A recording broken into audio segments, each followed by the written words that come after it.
D'abord, sur le continent africain, Samuel Eto'o, nouveau patron du football camerounais, l'ancien capitaine des Lions indomptables et attaquant vedette du FC Barcelone, a remporté samedi 11 décembre 2021 l'élection du président de la FECAFOOT. Avec 41 voix contre 31 pour son adversaire, le président sortant Seydou Mbombo Njoya, Samuel Eto'o, au terme d'un scrutin très mouvementé, s'empare de la Fédération camerounaise de football à maintenant 27 jours de l'ouverture de la prochaine CAN dans son pays. L'ancien pichichi du football espagnol devient ainsi le 19e président de la Fédération camerounaise de football, fondée en 1959 et affiliée à la FIFA depuis 1962, avant de devenir une année plus tard membre de la Confédération africaine de football, c'est-à-dire depuis 1963. 27 20 21 44 48 ou encore le 27 20 24 27 87. Voici, messieurs et dames, les deux numéros à partir desquels vous pourrez nous joindre. Inoussa Dambélé et Aïssata Koulibaly se chargent de la réalisation aux côtés de Valentin Kwasi. Vous voulez échanger avec nous? Appelez à ces deux numéros. Je serai là pour répondre à toutes vos inquiétudes. Et c'est déjà parti avec le premier auditeur. Il nous appelle de Bouna, à l'intérieur du pays. Monsieur Marius Ayei, bonjour. Bonjour, monsieur Fernand Kouakou. Le Cameroun, à travers donc sa fédération de football, a un nouveau président, Samuel Eto'o, élu donc samedi à l'issue d'un scrutin très agité, mais qui a donc tenu toutes ses promesses. Un président est donc connu et il a gagné librement les élections avec 43 voix contre 31. Dites-nous, quand on en ressort, qu'est-ce qu'on retient? Convalescence. Bon, il faut donner à César ce qui appartient à César et à Dieu ce qui appartient à Dieu. Bien noté. En tout cas, il faut dire que je suis très ravi de la nomination à la fédération camerounaise Eto'o. D'accord. Parce qu'il est dans le domaine. Il sait comment agir. Un joueur ne peut pas jouer dans des clubs différents sans connaître comment les fédérations gèrent. Moi-même qui vous parle, j'ai fait la 2-3, 2-2. Je sais comment. J'étais aussi secrétaire. Je connais tout. Donc, quand c'est comme ça, il n'y a pas de problème. D'accord. En tout cas, bravo. Moi, je salue vraiment depuis qu'il est élu à la tête de la Fédération camerounaise de football. D'accord, c'est bien noté. Merci beaucoup. Merci à vous. Et puis, très bonne journée à l'écoute des programmes de Radio Côte d'Ivoire, numéro 1 sur l'info. L'espoir, mesdames, messieurs, nous poursuivons notre parcours. Et notre auditeur se présente à nous. Celui-ci est à Abidjan, précisément à Bobo Akeikwa. Serge Kakou, bonjour. Bonjour, monsieur Fernand. Oui, nous vous écoutons. Bon, félicitations à Samuel Eto'o. D'accord. C'est le candidat idéal. Maintenant, reste à savoir si ce sera le président parfait. C'est le président idéal. Reste à savoir si ce sera le président parfait. Maintenant, il faut dire que Eto'o n'est pas venu comme ça en tant que président. Il a préparé un truc, il a travaillé, il a convaincu des gens. Et le Cameroun, on espère que la FECAFOOT va sortir de tous ces guerres-là qu'on avait entendus il y a 5 à 10 ans passés. Et puis on le jugera sur son mandat, à commencer par la Coupe d'Afrique qui commence le 9 janvier. D'accord. Merci et bonne émission. Merci à vous, Serge Kakou, depuis à Bobo, et surtout portez-vous bien et restez donc à l'écoute des programmes de Radio Côte d'Ivoire, numéro 1 sur l'info et l'espoir, mesdames, messieurs, 27 20 21 44 48, 27 20 24 27 87. Je vous attends à ces deux numéros pour échanger avec vous. Les internautes aujourd'hui seront donc privés justement de cette rencontre puisque notre page Facebook n'a pas été alimentée. On espère que ce sera donc le cas demain. Valentin Kwasi est toujours aux commandes du public technique. Il se nomme Rodrigue Ndri, il nous appelle de Issia. Bonjour. Ouais, bonjour mon frère. Comment vous allez? Oui, ça va. D'accord, nous vous écoutons. Oui, je pense que c'est une bonne chose. D'accord.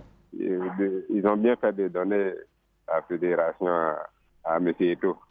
Et c'est leur boulot. D'accord. Je pense que c'est une bonne chose. Merci à vous. Et puis surtout, restez à l'écoute des programmes de Radio Côte d'Ivoire, numéro 1 sur l'info, le sport.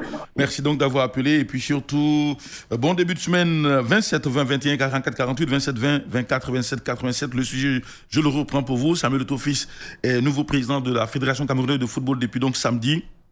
43 voix contre 31 pour son adversaire, le président sortant, Njoya Mbombo Seydou. Quel commentaire vous inspire justement cette élection de l'ancien capitaine des Lions indomptables du Cameroun? Le nouveau patron du football camerounais se nomme Samuel Eto'o. La bataille a été gagnée par le Lion indomptable qui a donc vaincu le président sortant, Njoya Mbombo, à l'issue donc d'un scrutin dominé largement d'ailleurs, 43 voix contre 31. Samuel Eto'o Fils est donc le nouveau patron à quelques semaines donc de l'ouverture de la prochaine CAN organisée par le Cameroun. Qu'est-ce que cela vous inspire, mesdames, messieurs? Nous vous attendons donc au 27 20 21 44 48, 27 20 24 27 87. Philippe Oriajan, bonjour.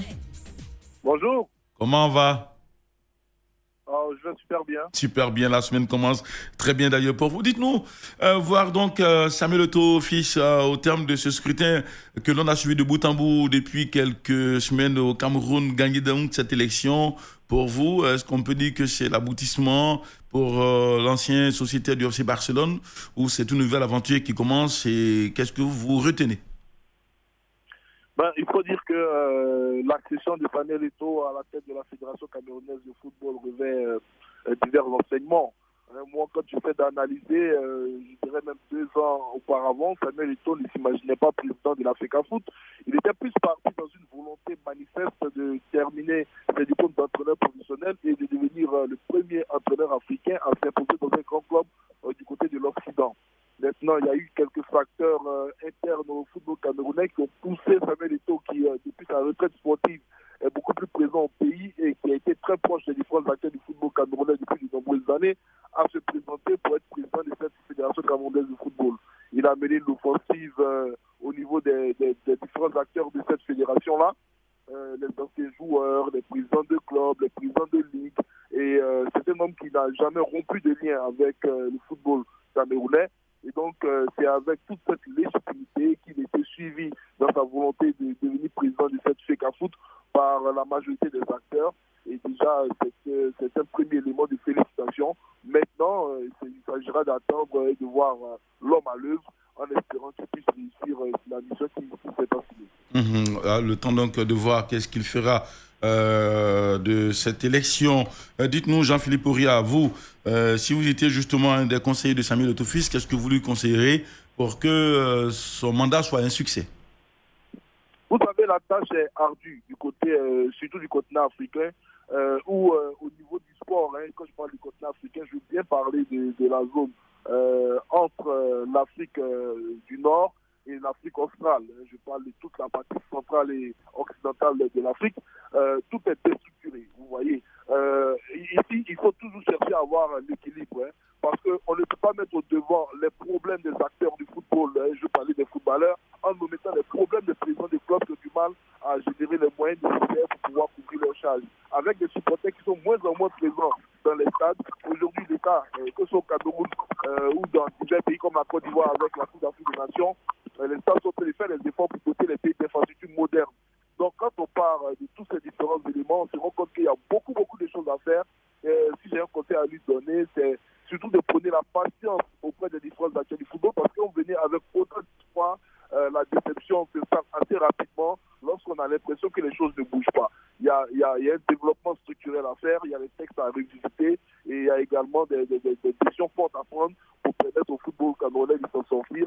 Tout dépend de la feuille de route qui s'est donnée. Je n'ai pas pu lire son programme, mais s'il arrive à l'appliquer, parce que je suis sûr que c'est ce point qui a dû séduire les électeurs, je suis sûr que le football camerounais va retrouver, comme il a dit lui-même sur son de campagne, redonner au football camerounais sa grandeur. Merci à vous, Jean-Philippe Oria, et puis surtout très bon début de semaine et restez en notre compagnie jusqu'à la fin donc de cette semaine. Vous serez toujours là pour édifier nos auditeurs. Coach Traoré Lassina, bonjour. Bonjour Fernand. Un autre sportif prend donc les rênes de ce football camerounais. On peut le dire, c'est un moment de joie pour vous, ancien footballeur. Je dis, un autre footballeur, puisque vous étiez footballeur avant de devenir entraîneur, prend donc la présidence de la Fédération camerounaise de football. Ça doit vous réjouir. Oh, bien sûr, parce que le football au footballeur, et puis bon, voilà, ça sera une grande motivation encore dans le football pour les Africains, de savoir que c'est une continuité après avoir joué, et puis aussi avoir glané beaucoup de lauriers. Je pense que là encore, c'est une autre vie qui va commencer. Et cette nouvelle vie-là, c'est la gestion humaine. Et puis surtout, chercher maintenant à fédérer pour gouverner.